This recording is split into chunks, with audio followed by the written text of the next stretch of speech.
there guys, alright, welcome back to another awesome video, and today's TV show is going to be of Ahsoka. So Ahsoka follows our child character Ahsoka, as this is in that area of after Return of the Jedi, but before the new trilogy, kind of like that Mandalorian-esque universe where it's like after the original trilogy, but before the new trilogy, and we have Ahsoka and the Rebels crew from Star Wars Rebels reuniting to prevent the return of Grand Admiral Thrawn. So I don't know who specifically this show is directed by, because it's like with The Mandalorian, this show does the same thing where one person directs one episode, one person directs the next episode, so on and so forth. But this is written and created and produced by Dave Filoni. And Dave Filoni has done some really great stuff for Star Wars, with the animated universe, of course, being Clone Wars and Star Wars Rebels and things like The Bad Batch.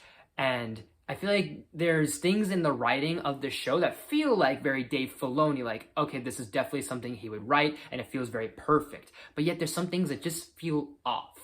And before we get into everything else, I want to say that I think early September, whenever this show was first doing the episode-to-episode thing, I did like an initial thoughts on it so far with everything going on, that I was very so-so. I was like very indecisive with myself about I liked some things, I didn't like some things. And ever since this show has been over, everyone has said this has been one of the best Star Wars shows. And I was trying to find that hard to believe, so I wanted to maybe rewatch it again, maybe see if maybe I had a different perspective, or maybe see if anything changed. And it did change, but not by much, unfortunately. It still just feels the same to me, and I'm gonna still say what I said in that previous video, that I don't know what it is. If it's the writing, the performances, the acting, something like it's very uncohesive, incoherent. Something about this show just feels like it's very much like on a scale to me, and I'm playing like devil's advocate, and I'm gonna be playing devil's advocate with a lot of these aspects of this show. But we're gonna try and talk about some good aspects first, somewhat, as we're gonna go up and down throughout this review. Rosario Dawson, I really like her as Ahsoka. I liked the idea when she was casted as Ahsoka, and for whatever reason, it feels like in this show, there are times that she feels like her character. She does feel like her character, some of the expressions and all these other things, but then there's times that she doesn't feel like her character. And I get that she's trying to be, like, she's at this point in her time and in Ahsoka's life, she's an older, wiser Ahsoka since Clone Wars and since Star Wars Rebels and everything, but something about the way she's written in some parts feels off, and then other times she feels like her character. Hell, she feels like more of her character in the Book of Boba Fett. And kind of the same thing goes for the actress who plays Sabine, but yet at the same time, Sabine barely feels like her character at all. There's moments, like, I feel like once she cuts her hair off, she stops being like her character and stops acting like her character.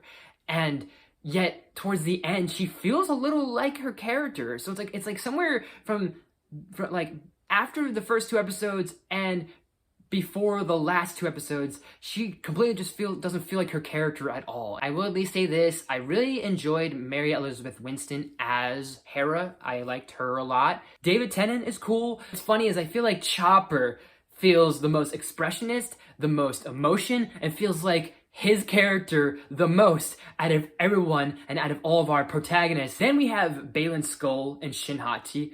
On the first viewing, I really enjoyed them. On the second viewing, I really enjoyed them a lot more on a different level and appreciate them on a different level. Baylan Skoll, Ray Stevenson's character, and then Shin Hati, his apprentice. I really like Baylan Skoll, and I think there's something about him, like, yes, he's a villain, but he's got like a bit of like a moral code that you kind of respect, and there's a bit of just mystery and elements to him that just feel really intriguing. And Shin Hati, I don't know what it is about her, maybe she just seems so deranged. Something about her just seems cool. And I think it's funny is that she kind of looks like Sylvie to me. I don't know if it's the hair, I don't know if it's the actress, but she just resembles her to me. And honestly, I think I'm starting to agree with everyone. I'm close to agreeing with everyone that everyone has said that these two characters are the best characters of the show.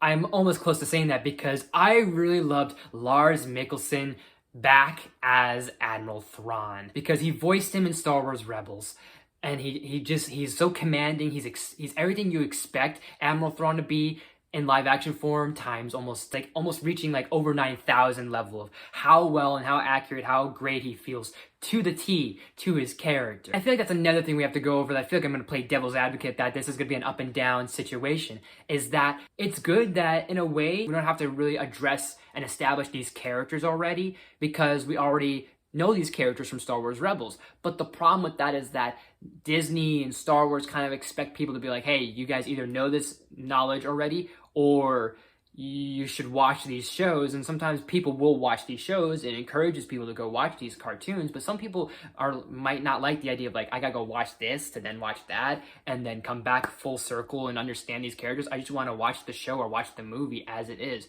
And I feel like that's the devil's advocate aspect of this whole thing. It's probably the major thing. Everything else I mentioned before, up and down scales, everything else after that just kind of feels either okay or just really not that great. I mean, these people, the New Republic, are still dickless. I know I made that argument that maybe they're kind of portrayed that way for a reason, because now you have a band of rebellion that becomes the Resistance, and then hence the rise of the Resistance and all these other things, but I don't like him still. Marok, such a disappointing character, because there was so much anticipation, so much buildup of who this mysterious character was, and he was just disappointing.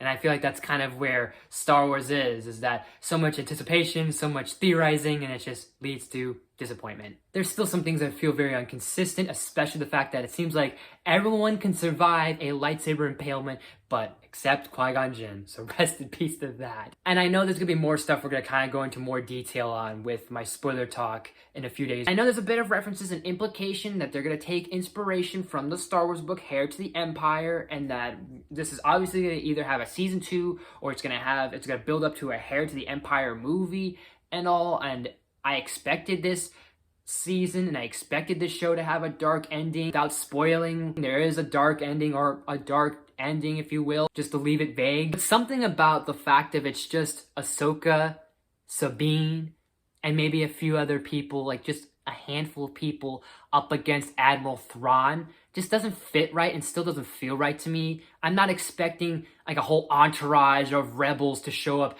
and destroy this ship and destroy Admiral Thrawn once and for all, but I feel like I still gonna rest my case, and I still am gonna stick to my statement that Ahsoka knows people, and it would have been nice to maybe have some more help for this fight.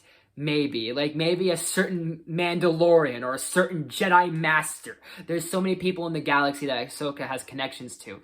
And plus, I don't know, maybe this is just me, but I wanted more of this. I wanted a little more of this. A little more just the conversations between these two. I know they might do a season 2 and they might have later interactions, but I wanted more of this. I will try and end this on a high note that yes, it was very nice. It was great to see some familiar faces, but honestly, I am going to give Ahsoka season 1. I'm just going to say season 1 for now, because they may or may not do a season 2, because either they're going to do a season 2 or they're just going to go into the next Star Wars movie, because they are trying to build up to another Star Wars movie eventually. But I'm going to give Ahsoka season 1 on a scale of 1 to 10. I'm going to give it at least, when I first was watching this, my initial thoughts were, I would say like an 8 out of 10, but I think I might say like just at least an 8.5 out of 10. So it's not like it's a little better, but it's not that much better. I just still think it's still okay. So, and you know, if you guys really love this show, that's awesome. That's great for you guys. I'm glad that a lot of you people can enjoy this show.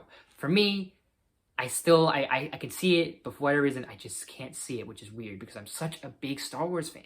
But what do you guys think of this show? Let me know in the comment section down below. Do you like it? Do you hate it? Let me know in the comment section. And as always, guys, thank you so much for watching. If you liked this video, please smash the like button. If you're new to my channel, please subscribe. I do awesome videos every day, if not every week. Make sure you ring that bell to new videos every week. Share the video favorites, all the good stuff and more. Leave some suggestions in the comments. You name it, I'll look into it as best as possible. Like I said, once this review is uploaded, you guys will see a spoiler talk live stream. We'll do a whole big discussion if you want to go check that out, and stay tuned for that. And hopefully I can have my top 10 somewhat uploaded within this week. If not, maybe next week. And there's still going to be scheduled shorts, some scheduled unboxings, all the good stuff and more. So thank you guys so much for watching, and I'll see you next time.